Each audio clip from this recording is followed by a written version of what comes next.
Hey, what's up, guys? This is Mansplaining Mike. This is the Mansplaining Mike Show, and today we're going to look at some vaccine injuries from the past and the present and try to tie them all together. And I just want to say, now that I've been doing my research on them all, I probably don't want any of my children to be vaccinated. I only have one child right now. I didn't know all the information I knew beforehand. But for my next kids, I know they're not going to get any of these vaccines. None of them. Because all of them seem dangerous, and there's been injuries going on since the 80s, the 90s, and people don't even get paid for what's going on. Like, these kids, they're suffering.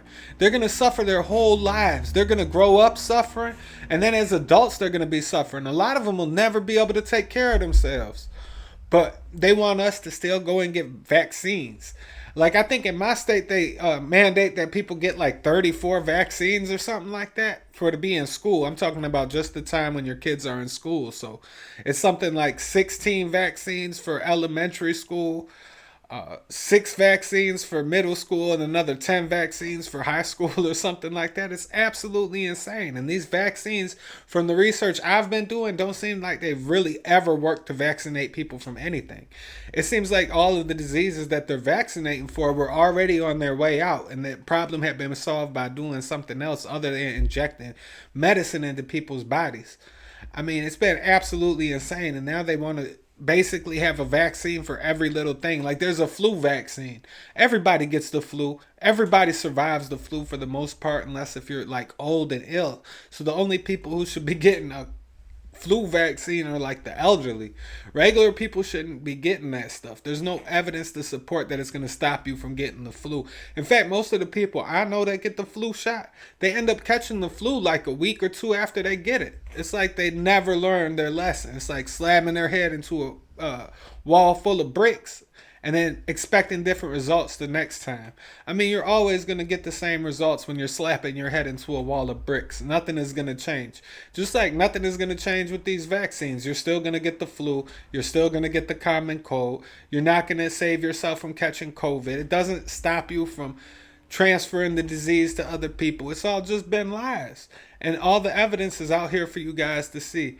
Now, I'm going to get into this evidence about these vaccines first. This is the vaccines from like the 80s and the 90s.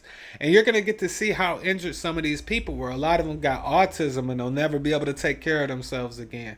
And their parents had to raise them through all of these problems. And most of them seem like they're worried about what's going to happen with their kids after they die. Because a lot of them won't even be able to get lawsuits. There was one girl in here that did get paid for a lawsuit, but that was in the 80s. It seems like in the 90s and 2000s, they stopped wanting to pay out lawsuits to families who had suffered through vaccine injuries. And I really can't figure out why, other than the corporations have merged with our government and we live in a fascist country at this point. I mean, I pray to God that Donald Trump gets back in and we can make this government a little smaller. But let's get into these clips and then we'll respond to them afterwards. World Report. Sorry, baby. No. Sorry. The government says childhood vaccines are safe. So why are they quietly making payouts to so many kids with autism? There have been people who are compensated for vaccine-induced brain damage who have autism. That is not a trivial finding in our view, and it requires further investigation. Many parents and advocates say this is all about hypocrisy and lots of money. Now, from Centerville, Tennessee, here's correspondent Greg Dobbs with his story: Vaccines and Autism, Mixed Signals. Thank you. Sadly, you don't need a medical expert to tell you Kimberly Sue Latour of Centerville, Tennessee is not normal. Michelle, look at mommy. Look at mommy. And you can say the same for Michelle Cedillo of Yuma, Arizona. Both girls are brain damaged, and both have limited language and socialization, lots of repetitive movement, no eye contact, no tolerance for change. This is a traditional picture of severe autism. Both families, Kimberly's and Michelle's, insist that the cause of their autism is the vaccines they received as little girls. But there's one big difference between them. Despite the fact that the United States government insists, because of some studies, that vaccines don't cause autism, Kimberly was compensated for her condition by a special court created 25 years ago by Congress to pay damages to people for what are called their vaccine injuries. She's been compensated. Michelle has not. Hi, Eric. Eric was born January 23rd, 1998. He was 8 pounds, 13 ounces. It was a long labor. He was much bigger than any of us would have expected. He was perfect. Although much more mildly autistic, Becky Estep's now 13-year-old son Eric is another example. You can't hide from me anymore. Perfect until 9 months. That's when, although he was sick, Eric had his first vaccination for hepatitis B. Then after that, and after each subsequent vaccination, screaming and diarrhea and infections and fevers and rashes, and over the next 2 years, a slow slide backward. I looked up the what to expect the toddler years, and I saw a checklist for autism, and I could put a check in every single box. A speech delay. He spoke, but it was echolalia. I would say, "Hi, Eric, how are you?" And he'd say, "Hi, Eric, how are you?" He had speech, but it wasn't meaningful speech. It wasn't reciprocal. And I just looked at my husband and I said, "He has this." And I read him the checklist, and my husband said, "He does." But, like Michelle Cedillo, Eric hasn't won compensation for a vaccine injury. Which leads to the question, if the government says autism cannot be blamed on childhood vaccinations, then why have some families with autistic children still been compensated while others haven't? Why the inconsistency? It turns out it seems to be determined by both timing and semantics. When the special vaccine court ruled that Kimberly's vaccinations were to blame for her condition, it awarded her the resources she needs for round-the-clock care. The money came from a trust called the National Vaccine Injury Compensation Program, funded under a congressional mandate by pharmaceutical companies for victims of vaccinations gone bad. Happy birthday to you. Michelle, whose medical records show that she was just fine before her first vaccinations for measles, mumps, and rubella, went to the same court, claiming the same kind of cause and effect between her vaccinations and her condition. But the outcome was different. The National Vaccine Injury Compensation Program denied a link and didn't award her a cent. Yet the chilling story that Kimberly's mother, Sue, tells mirrors what Michelle's mother says also happened to her. Kimberly was born perfectly normal. No medical issues at all. You're going to fly off today? She's hanging on pretty good. But at 9 weeks came the first of Kimberly's childhood vaccinations. It changed the family's life forever. When she was given the shot, Kimberly screamed like a wild animal, a feral cry. I have never, and I pray to God I never hear it again, heard a baby cry like she did. And this is not just a child screaming because a needle's going into This the wasn't arm. a baby crying because of that. No, and it was within 15 seconds of her getting that shot. By that night, Kimberly was even worse. She was full-blown grandma. So I had never seen For a people baby. who don't know what that means. A grand mal seizure is when the head goes back, the arms are flailing and jerking. It's totally involuntary. Today, Kimberly, born in the early 80s, is almost 30 years old, mentally disabled, subject to seizures, and autistic. Compensation from the federal fund relieves a financial burden, but that's all. I would give everything we have got, everything she will ever have, everything that we would do on this road if I could have a normal child. Money means nothing. The only thing it means to me is my daughter's comfort later in life. Not even comfort, safety. A good foundation for her. But there's no money like that to provide a foundation for Michelle Cedillo. Born in the mid-90s, she'll be only 17 next week. Or for Eric Estep, who is just 13. The timing of their births was bad. Because unlike Kimberly Sue Latour, By the time Michelle and Eric were having their childhood vaccinations, Sorry, baby. every state was mandating them and a lot more kids were getting them. And a lot more parents were reporting awful reactions. In Michelle's case, that includes seizures, which continue to this day. And in most cases, loss of language, diminished social development, part of the sometimes slow but certain onset of autism. What do you think about over there for our picnic? All right. Becky Estep and her husband, a lieutenant colonel in the Marine Corps, filed in the vaccine court for compensation. Compensation for an injury they believe was caused by Eric's vaccines. They didn't have scientific proof, but they saw no other plausible explanation for the behavior disorder that haunts their son. If I would have had Eric and I would have delivered a baby that was disabled from the beginning, I kind of would have accepted that was my lot in life. But that's not what happened. My husband and I were given perfection. And then something happened. What? You don't want to be on the videotape? Could it have occurred independently? I've asked myself that, but 3 hours after the injection, it's way too much of a coincidence. For all the trouble to have started. For all the at that troubles to start. I can't see that. How do you go from healthy, bouncing baby boy to all of these problems within 3 hours?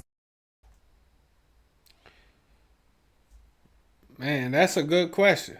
How do you get all those problems 3 hours after that baby got an injection, got a vaccine? 3 hours later, he was completely unhealthy.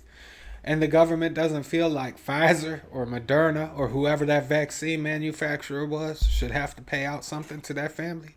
That child is never going to be able to take care of himself. Just look at him. He can hardly throw a baseball, and he's a kid. He's only like 12 or 13 years old, and he's having those type of troubles in that video. He's probably older now, but in that video, he seemed like he was 12 or 13 and could hardly throw a baseball. But we're supposed to sit back and say, oh, it didn't have anything to do with the vaccines, because that's just correlation, not causation, or whatever the Democrats like to say when they're trying to protect all of these vaccine manufacturers. I mean, at the end of the day, these vaccine manufacturers shouldn't get any type of protection. It should go up in front of a court, and they should decide what they think. The jury should be able to decide. The court should be able to decide. The judges should have their say in it. But there shouldn't be just this blanket immunity for these people. It's absolutely insane.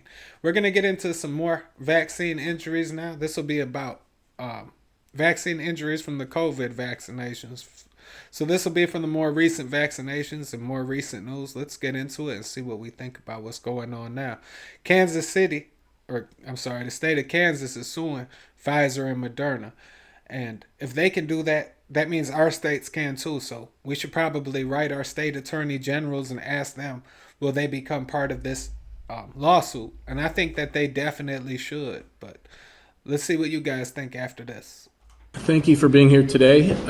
We brought together this press conference to make the following announcement, and that is today Kansas is filing a civil suit against the Pfizer Corporation under the Kansas Consumer Protection Act, seeking enhanced civil monetary penalties, damages, and injunctive relief for misleading and deceptive statements made in marketing its COVID-19 vaccine. Pfizer also violated previous consent judgments with the state of Kansas, in which Pfizer promised never to use deceptive information to market their products. Kansas's case is the first of a multi-state collaboration, with Kansas being the first of 5 states to file suit. Before I go further, let me put this in context. As we all know, during the COVID-19 pandemic, there was a great deal of panic and anxiety. Many people who were elderly or who suffered from various medical conditions had already died when the vaccines became available.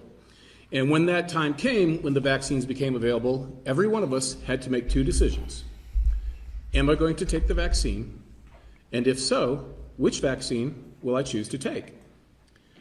And these decisions were being made in a hurry.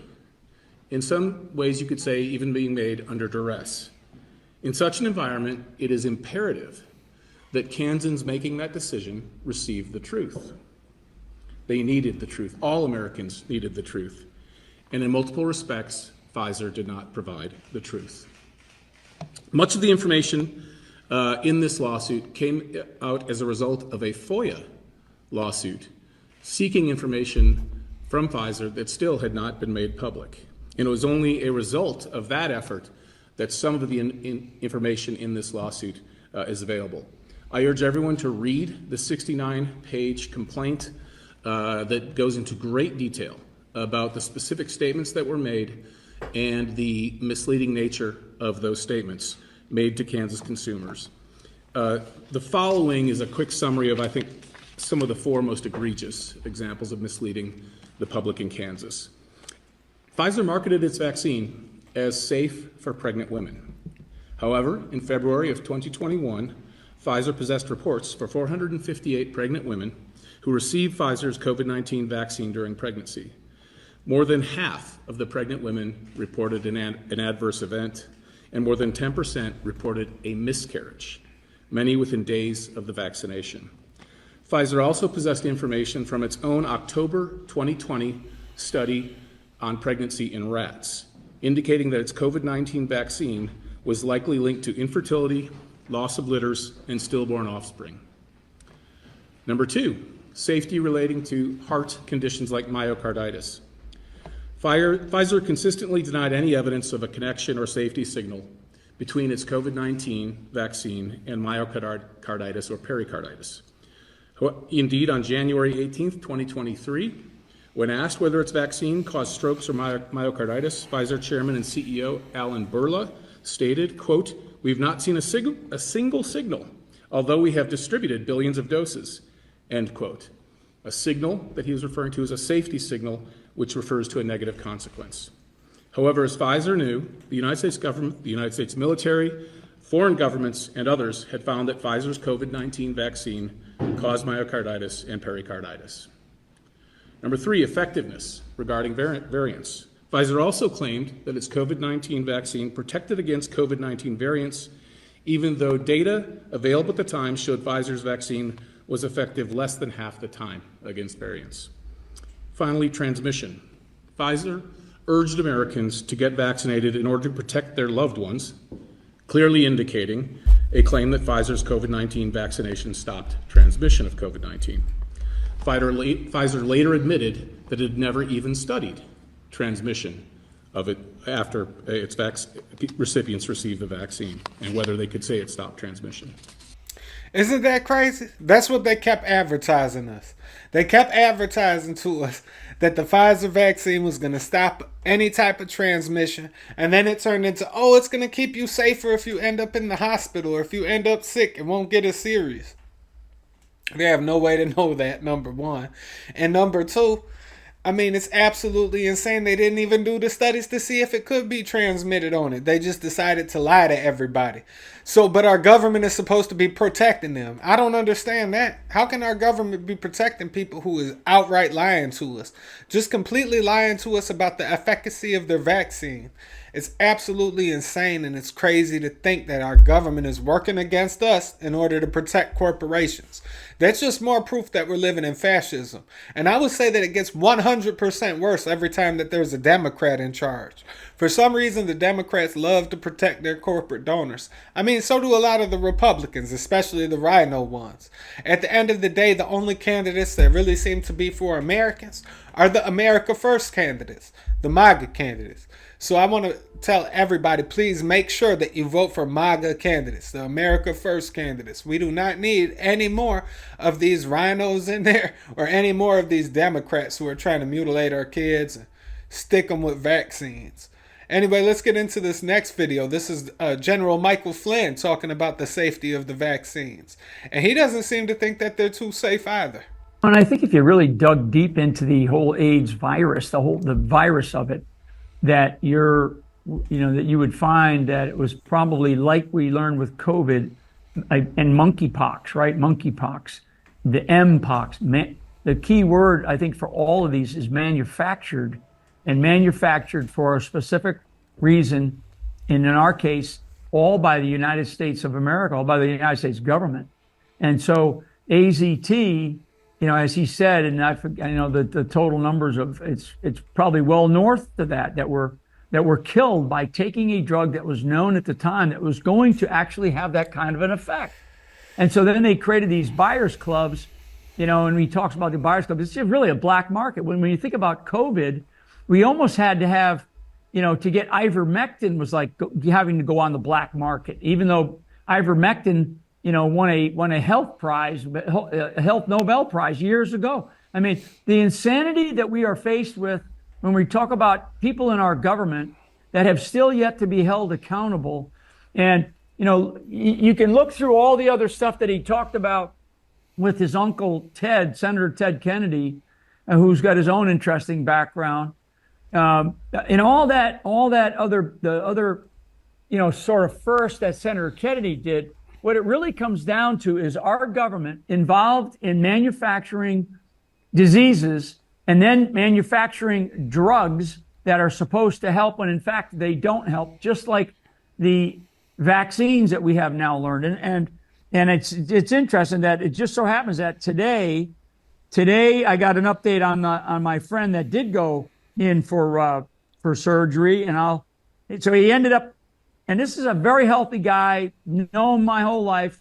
He ended up having to go 3 bypasses, right? He just came out of surgery, and they're going to, extubate him off of a breathing apparatus. I mean, this is a guy that, should be no problems, and he's a very healthy guy, but no.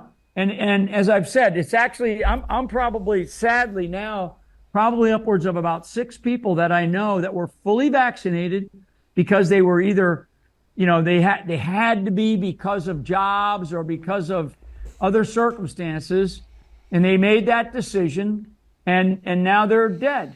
And when I look at I look at everything that's going on around in our country right now, and we look at people like Anthony Fauci.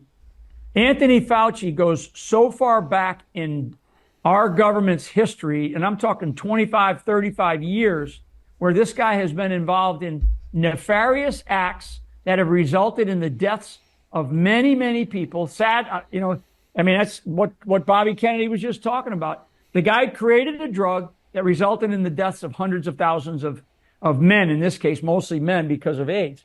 And, say what you want about AIDS, say what you want about gay people. Nobody deserves that kind of a fate. No one.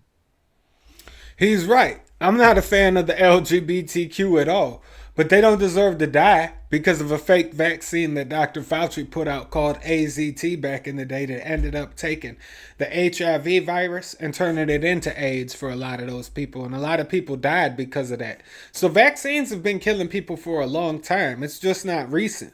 But recently it's just the government made it so that we can't sue these vaccine manufacturers when they hurt us, even if they know they're doing it, or even if they lie to us in some of these cases. It seems like the Kansas City Attorney General is doing the right thing. I'm sorry, I said Kansas City. The state of Kansas Attorney General seems like he's doing the right thing.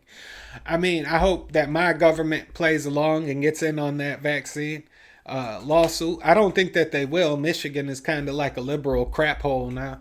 But my mom was injured by the vaccine. Not too long after getting her second shot, I think, her second vaccine, she ended up catching breast cancer. And she had it removed. Thank God she's doing well now. But she had cancer. I had to get her breast removed because she decided to trust the government.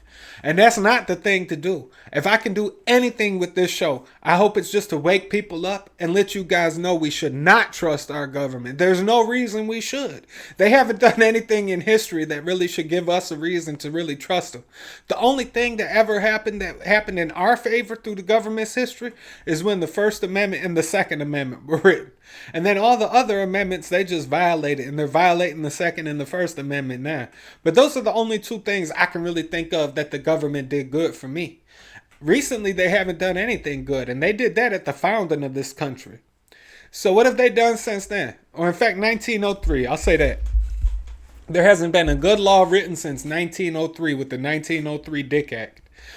After that, the world has went downhill. And I'm not talking about by getting rid of the racist laws. I know the Democrats would try to say, oh, he's a racist. Look, he said he liked it better at the beginning, and in the beginning there was slavery. That's not what I meant. I meant the laws that protect us as citizens. I don't believe in any type of racism or anything like that. I grew up on the east side of Detroit. One of my best friends is black. I mean, a lot of my friends are black. I grew up on the east side, so it's absolutely insane. I know somebody will probably call me racist, but anyway, guys, I don't care if you guys think it's racist. Make sure to vote for Donald Trump in 2024. Also, make sure to like, comment, subscribe, and share, and I'll catch you guys on the next one.